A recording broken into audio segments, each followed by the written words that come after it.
She texted, "I'm leaving you for my boss. He's a partner at his law firm." I replied, "Good luck." Then I called her boss's wife and forwarded the last 6 months of texts. 24 hours later, she was fired, single, and begging for me back. Original post.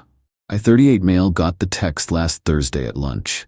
Was eating my usual turkey sandwich at my desk when my phone buzzed. My girlfriend Jessica, 32 of 4 years. "Robert, I need to tell you something. I'm leaving you for Douglas. He's everything you're not. Successful, ambitious, sophisticated. He's a partner at Morrison & Associates, and he's going to give me the life I deserve. Don't try to contact me. I'll get my things this weekend." I read it 3 times. 4 years together. Living in my house for the past 2. And she breaks up with me via text for her boss. Douglas Morrison. I knew about him. Jessica started as a paralegal at his firm 18 months ago. She'd mentioned him constantly. Douglas drives a Tesla. Douglas has a house in the hills. Douglas took the whole team to that fancy steakhouse. I'd met him at the firm's Christmas party. 50-something, married with 3 kids, handshake like a wet fish. His wife Eleanor was there too, sweet woman who talked my ear off about her charity work while Douglas kept refilling Jessica's wine glass. My response to Jessica's text? "Good luck." Then I got to work. See, Jessica wasn't very smart about her affair. She'd been using the iPad I'd given her for her birthday, the one still logged into my iCloud account, the one that synced all her messages. 6 months of texts between her and Douglas, starting professional, getting flirty, then explicit. Photos I really didn't need to see. Discussions about when Robert finds out, and after my divorce is final. The kicker? Douglas had no intention of leaving his wife. He said it clearly in multiple texts. "Eleanor can never know. I'd lose everything in the divorce. Half my partnership, the house, custody. We need to be careful." Meanwhile, Jessica was texting her friends about becoming the second Mrs. Morrison and looking at engagement rings online. I sat there at my desk, turkey sandwich forgotten, scrolling through their messages. Then I made a decision. Update 1. First, I needed to protect myself legally. Jessica wasn't on the lease of my house, but she'd been living there long enough to claim tenant rights. I called my buddy Anthony, who's a property lawyer. "She announced she's leaving voluntarily," he said. "Document everything. Change the locks after she gets her stuff, not before." Next, I screenshot everything. Every text, every photo, every timestamp. Uploaded it all to a secure cloud folder, made multiple backups. Then I looked up Morrison & Associates. Found their company directory. There was Eleanor Morrison listed as Director of Community Outreach. They really were a power couple at that firm.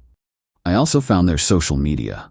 Eleanor's Instagram was full of family photos, Douglas with their kids at soccer games, their 25th anniversary party last year, vacation pics from Europe. I sat on this information for exactly 2 hours. Long enough for Jessica to be deep into her workday, probably sitting near Douglas, thinking she'd handled everything perfectly. Then I called Eleanor Morrison. "Mrs. Morrison? My name is Robert Caldwell. I'm sorry to call you like this, but there's something you need to know about your husband." Silence. Then, "Who is this?" "My girlfriend works at your husband's firm, Jessica Ramirez. She just informed me she's leaving me for Douglas." Longer silence. When Eleanor spoke again, her voice was steel. "Do you have proof? 6 months worth."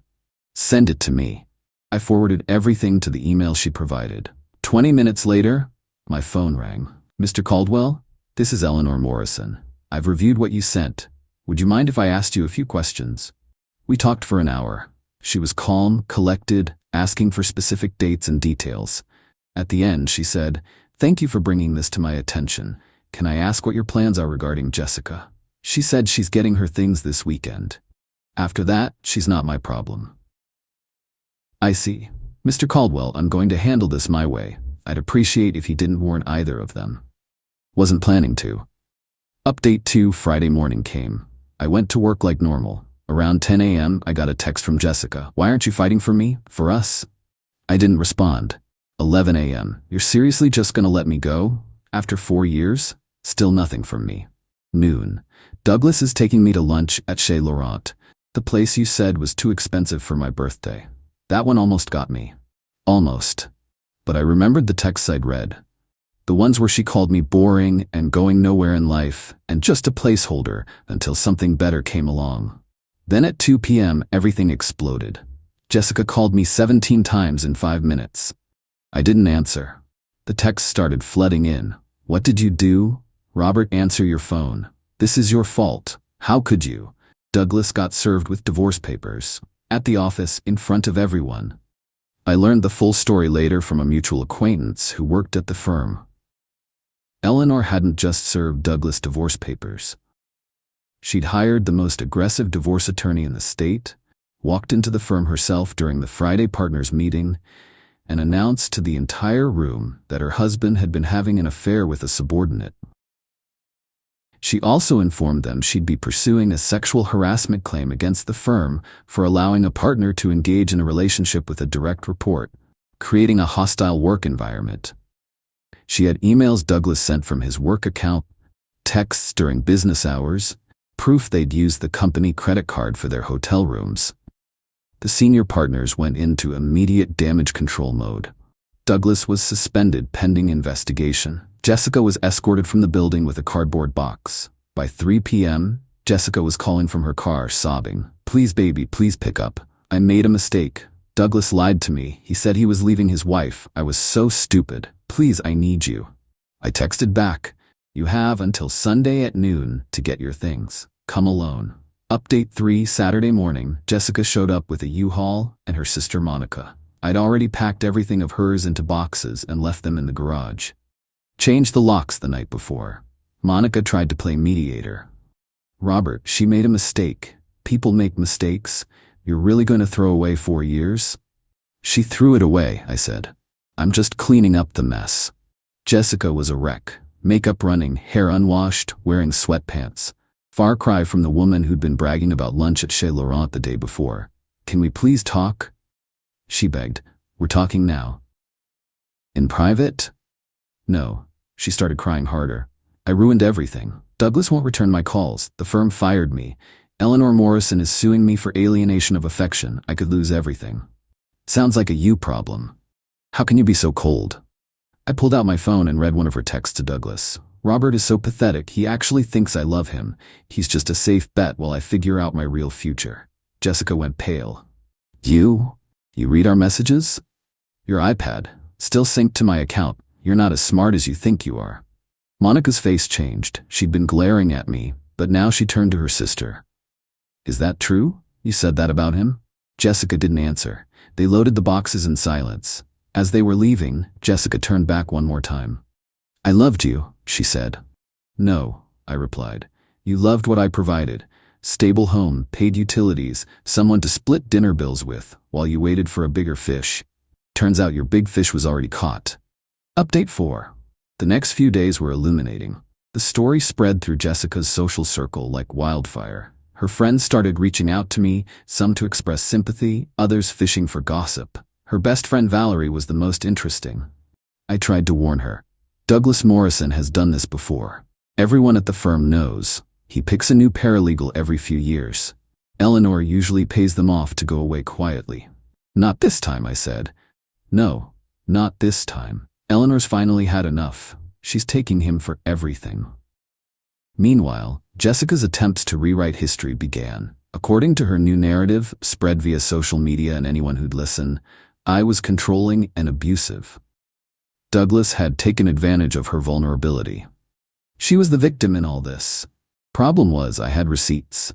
When her cousin posted on Facebook about what a monster I was for abandoning Jessica in her time of need, I simply posted 3 screenshots. 1. Jessica bragging about Douglas buying her a $2,000 purse with the caption, "Finally found a real man who knows how to treat a woman." 2. Her text to Douglas, "Can't wait to quit this job once we're married and be a proper trophy wife." 3. Her message to her group chat, "Robert's so clueless. I've been hooking up with D for months and he thinks I'm at book club." The post got deleted within an hour. Her cousin blocked me, but the real entertainment came Wednesday when Douglas tried to salvage his life. He showed up at my house. "We need to talk man to man," he said. I didn't invite him in, just stood in the doorway, arms crossed. "Your girlfriend came on to me," he started. "I'm a powerful man. Women throw themselves at me. It's not my fault." The texts say differently. She's lying. She doctored those messages. The ones from your verified work email? The ones with metadata proving they're real? Those messages? His face went red. What do you want? Money? Is that it? I want nothing from you. Your wife, however, wants half of everything you own. Good luck with that. You destroyed my life. No, Douglas, you destroyed your life. I just made sure everyone knew about it. He tried to take a swing at me. Missed completely. I didn't hit back, just stepped inside and closed the door. He stood on my porch screaming threats until my neighbor called the cops. Adding assault charges to his divorce proceedings probably wasn't his smartest move. Update 5. 2 weeks have passed since D-Day, Divorce Day, as Eleanor Morrison apparently calls it. The fallout has been spectacular. Douglas Morrison is finished, not just at his firm, everywhere. Eleanor didn't just divorce him, she systematically destroyed his reputation. Turns out when you're married to someone for 25 years, you know where all the bodies are buried. She revealed 3 previous affairs with subordinates that were covered up, misuse of client funds for personal expenses, tax evasion using offshore accounts. The state bar is investigating. The IRS is auditing. 3 former paralegals have come forward with harassment claims. Morrison and Associates quietly removed his name from the letterhead. Jessica, meanwhile, is spiraling. She can't get hired anywhere in the legal field. Eleanor Morrison might not have political power, but she has social power. One phone call to the right person, and Jessica's resume goes straight to the trash. She moved back in with her parents. Tried to start an OnlyFans, I'm not kidding. Posted a GoFundMe claiming she was a victim of workplace abuse and manipulation. It raised $47 from her mom. Last week, she sent me a letter, an actual handwritten letter. 8 pages of rambling about how sorry she was, how Douglas manipulated her, how she always loved me, how we could start over. I sent it back with a note. Returned to sender. No such person at this address. Her sister Monica reached out yesterday. Not to advocate for Jessica, but to apologize. I didn't know the whole story, she said. Jessica's been lying to everyone, including our family. She told us you were emotionally abusive, that you neglected her, that Douglas rescued her from a bad situation. And now we know the truth. Mom found her diary. She'd been planning this for over a year. She thought Douglas would marry her and she'd be set for life. She even researched what she could get in a divorce from him after a few years. Karma's funny like that. Robert, I'm sorry for taking her side. You deserved better. Yeah, I did. Final update. It's been 2 months now. Life has settled into a new normal. I'm doing okay. Not great, not terrible, just okay. 4 years is a long time to spend with someone, even someone who turned out to be using you. There's grief there, not for who Jessica turned out to be, but for who I thought she was. Started therapy. My therapist says I have trust issues now. No kidding. When someone you shared a bed with for years calls you pathetic in texts to their affair partner, it leaves a mark, but there have been positives too. My house feels like mine again. Repainted the bedroom, got rid of the furniture she picked out, joined a woodworking class, something I'd wanted to do for years, but Jessica always said was a waste of time for blue-collar wannabes. Eleanor Morrison and I have become unlikely friends. We get coffee once a month. Not romantic, just 2 people bonding over being betrayed by the same pair of narcissists. She's thriving, by the way. Got the house, most of the assets, and full custody. Started her own law firm focusing on women's divorce cases. She sent Jessica a thank you card for inspiring her new career path. Savage. Douglas is living in a studio apartment, working as a document reviewer for $25 an hour. His Tesla got repossessed. His kids won't talk to him. Last I heard, he was dating a 22-year-old bartender who thinks he's still rich. Jessica has tried everything to contact me. New phone numbers, fake social media accounts, showing up at my work. Security escorted her out, even sending her mom to plead her case. Mrs. Ramirez stood on my porch crying about how her daughter just got confused and deserves a second chance. She had a second chance, I told her. Every day for 4 years was a chance to be honest. She chose differently. The last direct contact from Jessica was 2 weeks ago. She somehow got my new email and sent a photo of us from 3 years ago at the beach. We looked happy. Under it, she wrote, "This was real. I know I ruined it, but this was real." Maybe it was real for me. But reading those texts, seeing how she talked about me when she thought I'd never know, that was real too. That was who she really was when the mask came off. I didn't reply to the email. Blocked that address too. My buddy Anthony, the lawyer, says Jessica's been asking around about whether she has any legal claim to my house since she lived there for 2 years. The answer is no, but the fact that she's still trying to get something out of me says everything about who she really is. People keep asking if I regret exposing the affair. If I should have just let Jessica go and moved on quietly. No regrets. She made her choices. Douglas made his choices. They thought they were smarter than everyone else, that they could use people and discard them when something better came along. They thought there wouldn't be consequences. They thought wrong. The best revenge isn't elaborate schemes or dramatic confrontations. It's simple truth. I just pulled back the curtain and let everyone see who they really were. They did the rest to themselves. Eleanor told me something last week that stuck with me. They didn't just cheat on us. They cheated themselves out of good lives with good people who actually loved them. We'll recover. We'll find better. They'll spend the rest of their lives knowing they had something real and threw it away for an illusion. She's right. I'm not dating yet. Not ready. But I'm working on myself, figuring out why I ignored the red flags for so long. Why I settled for someone who saw me as a safe bet instead of a partner. Next time, if there is a next time, I'll know better.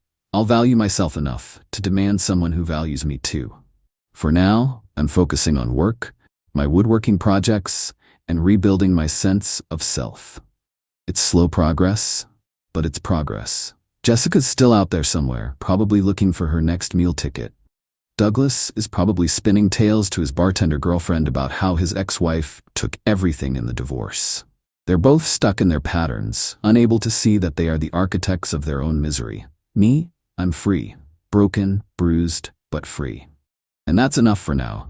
To anyone reading this who's been betrayed, it gets better. Slowly, painfully, but it gets better. The truth might hurt, but it also sets you free. Don't be afraid to use it. And always, always, check who's logged into your iPad.